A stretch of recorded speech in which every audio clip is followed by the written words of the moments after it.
Let me start this off by saying that I do not understand the hype around this movie. I know it's like a classic, whatever the fuck, it doesn't matter.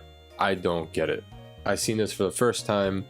I didn't really have any notion of what the movie was supposed to be about. I didn't really know if the movie was good or bad, because weirdly enough, this movie is like I knew about the movie because it's like the name is like really well known and stuff, but I've never actually heard anybody talk about this movie in either a negative or a positive light. So I kind of went into this blind, and honestly, it's just kind of disappointing. And even if I had no expectations, I think I still would have been disappointed, to be honest, because there's just so many things that just make this movie mid, man. It just has an extremely simple plot, like supremely so, and that's not necessarily a bad thing, but oh well. The premise goes like this. Our main character is a fighter jet pilot, and that's pretty much it. Obviously, I'm exaggerating, but that's basically the most important part of the film, and really the only interesting part. I will say that I enjoyed the relationship between Maverick and Goose, and honestly, the plot is kind of hard carried by those two, because, oh brother, is the rest of the movie just so unbelievably mid to below average. Basically, we follow Maverick and Goose, who are a team of fighter jet pilots, as they go through the top flight school in the US called Top Gun.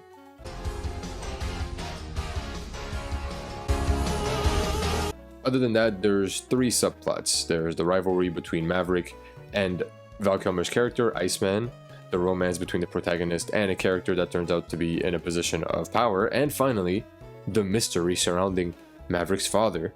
Sounds interesting, right? Wrong. All the subplots manage to disappoint in some way, shape, or form, and each one of them in a different way. The worst offender is definitely the romance, because it takes up so much time, especially compared to the other two. Like, at least the other two had the decency to not overstay their welcome, but no, this one is pushing to stay relevant throughout, and I promise you it did nothing but bore me. I don't know if it's a lack of chemistry between the two characters, the boring game of cat and mouse, which seems interesting because of the power dynamic between them, only for it to stop mattering right after they address it, because reasons, like, you would think something like that would carry more consequences, especially when they actually mention it, and especially when it's kind of the reason why they can't be together at first, or it's part of the reason why they can't be together at first, or really just the fact that it literally served damn near no purpose. Like, this bitch leaves while our character is going through it, and comes back once he's better. What type of shit is that? But anyways, the whole thing was literally the definition of subpar.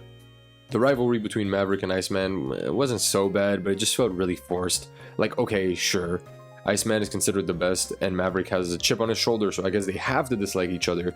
But it's just like, okay, why do you hate each other other than because you know there's a camera crew in front of you?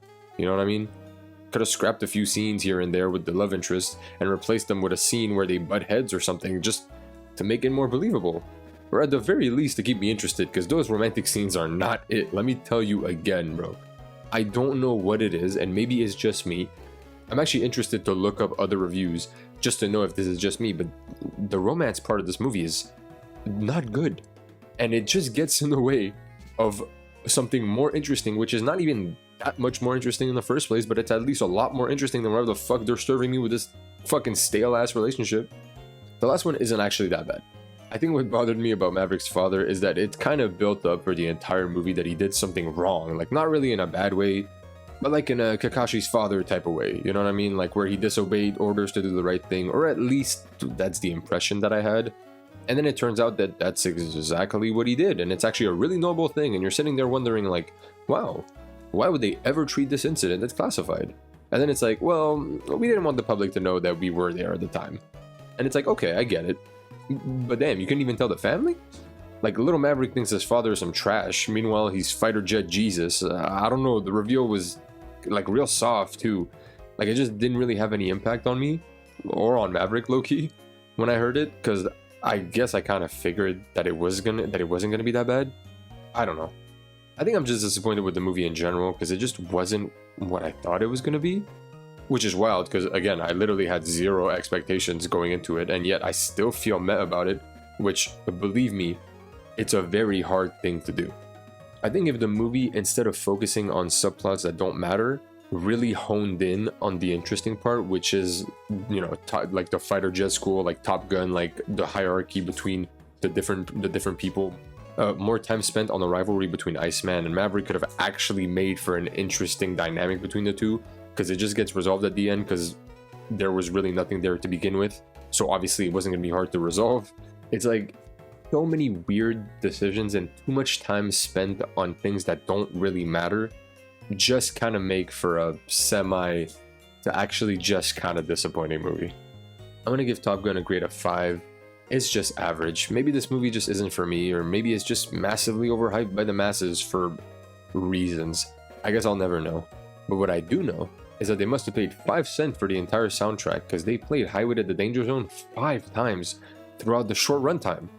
Like, it's a good song, but bro, damn.